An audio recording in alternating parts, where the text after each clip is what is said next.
केंद्र सरकार ने 58 वर्ष पहले सरकारी कर्मचारियों के आरएसएस के कार्यक्रमों में शामिल होने पर लगा प्रतिबंध को हटा दिया है। अब से देश के सरकारी कर्मचारी भी राष्ट्रीय स्वयंसेवक संघ यानी आरएसएस के उनकी गतिविधियों में शामिल हो सकेंगे। इस फैसले के आने के बाद एक तरफ जहां बीजेपी के नेता गदगद हैं, वहीं विपक्ष इसे पीएम मोदी और बीजेपी पर आरएसएस को खुश करने के लिए उठाए गए बड़ा कदम बता रहे हैं।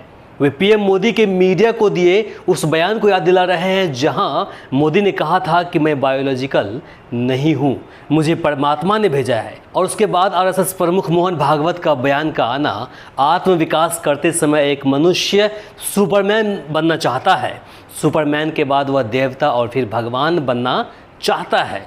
इंसान विश्व रूप की भी आकांक्षा रहता है, लेकिन वहां से भी आगे कुछ है क्या, यह कोई नहीं जानता। विपक्ष कहते हैं कि पीएम मोदी के उस बयान के बाद आरएसएस उनसे नाराज हो गए थे, जिसे मनाने और खुश करने के लिए उन्होंने 58 साल बाद फैसला लिया है।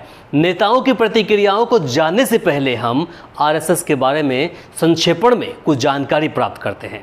राष्ट्रीय स्वयंसेवक संघ यानी आरएसएस की स्थापना 27 सितंबर 1925 को विजयादशमी के दिन डॉक्टर केशव बलिराम हेडगेवार द्वारा की गई थी।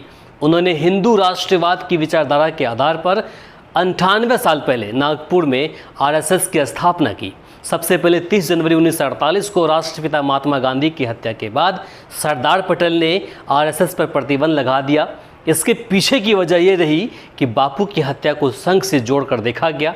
दावा किया गया कि हत्यारे नाथूराम गोडसे उस समय आरएसएस का प्रमुख सदस्य थे। हालांकि आरएसएस उस दावे को नकारते रहे, जहां 1.5 साल बाद अच्छे आचरण के आश्वासन पर प्रतिबंध को हटा दिया गया।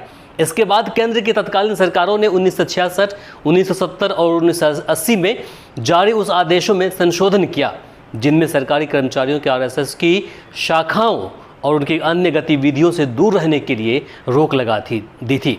पूर्व प्रधानमंत्री अटल बिहारी वाजपेयी के प्रधानमंत्री के काल के दौरान भी यह लागू रहा, लेकिन अब 98 साल बाद 9 जुलाई 2024 को इस पर से प्रतिबंध हटा दिया गया है। अब से देश में सरकारी नौकरी करने वाले भी राष्ट्रीय स्वयंसेवक संघ यानी आरएसएस के उनकी गतिविधियों में शामिल हो सकेंगे। अब इसे लेकर विपक्ष पीएम मोदी और बीजेपी पर हमलावर हो गया है।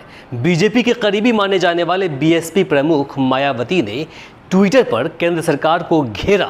उन्होंने एक के बाद एक 2 ट्वीट किए, जिनकी मुख्य बातें इस प्रकार रही। लिखती है कि सरकारी कर्मचारियों को संविधान व कानून के दायरे में रहकर निष्पक्षता के साथ जनहित व जन कल्याण में कार्य करना जरूरी होता है।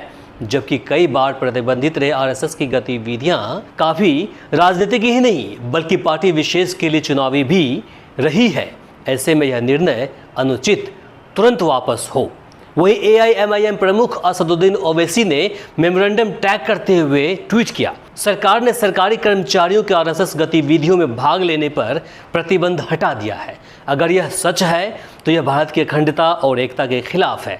आरएसएस पर प्रतिबंध इसलिए है क्योंकि इसने मूल रूप से संविधान, राष्ट्रीय ध्वज और राष्ट्रगान को स्वीकार करने से इनकार कर दिया था। प्रत्येक आरएसएस सदस्य हिंदुत्व को राष्ट्र से ऊपर रखने की शपथ लेता है। कोई भी सिविल सेवक राष्ट्र के प्रति वफादार नहीं हो सकता अगर वह आरएसएस का सदस्य है। कांग्रेस राष्ट्रीय अध्यक्ष मल्लिकार्जुन खड़गे ने अपनी प्रतिक्रिया देते हुए लंबी चौड़ी लाइनें लिखी। उन्होंने ट्वीट किया, 1947 में आज ही के दिन भारत ने अपना राष्ट्रीय ध्वज अपनाया था। आरएसएस ने तिरंगे का विरोध किया था और सरदार पटेल ने उन्हें इसके खिलाफ चेतावनी भी दी थी। 4 फरवरी 1948 को गांधी जी की हत्या के बाद सरदार पटेल ने आरएसएस पर प्रतिबंध लगा दिया था। मोदी जी ने 58 साल बाद सरकारी कर्मचारियों पर आरएसएस की गतिविधियों में शामिल होने पर 1966 में लगा प्रतिबंध हटा दिया है। कांग्रेसी नेता पवन खेड़ा ने 1966 में जारी किए गए ऑफिशियल मेमोरेंडम को साझा करते हुए लिखा, यह मासूमियत या जानबूझकर की गई अज्ञानता का एक और नमूना है। 1966 के आदेशों में 2 संगठन आरएसएस और जमायते इस्लामी थे, लेकिन आप उन लोगों को कैसे शिक्षित करेंगे जो सोचते हैं कि घी बनाने में दूध की कोई भूमिका नहीं होती है। यानी वे कहना चाहते हैं कि 1966 में 2 संगठनों पर प्रतिबंध लगा था, आरएसएस और जमायते इस्लामी, लेकिन बीजेपी नेता सिर्फ आरएसएस का ही नाम ले रहे हैं। इसके साथ ही कई सारे विपक्षी नेतागणों ने इसे गलत ठहराया। बाकी इसे लेकर आप क्या सोचते हैं, कमेंट बॉक्स में लिखकर ज़रूर बताएं। इस वीडियो को अधिक से अधिक शेयर करें ताकि बाकी लोगों तक जानकारी पहुंच पाए। अगर आप हमारे चैनल वी आवर्स न्यूज़ पर नए हैं तो इसे सब्सक्राइब कर लें। अगर आप हमें फेसबुक पेज पर देख रहे हैं तो इसे फॉलो करना बिल्कुल ना भूलें। नमस्कार, शब ब खैर।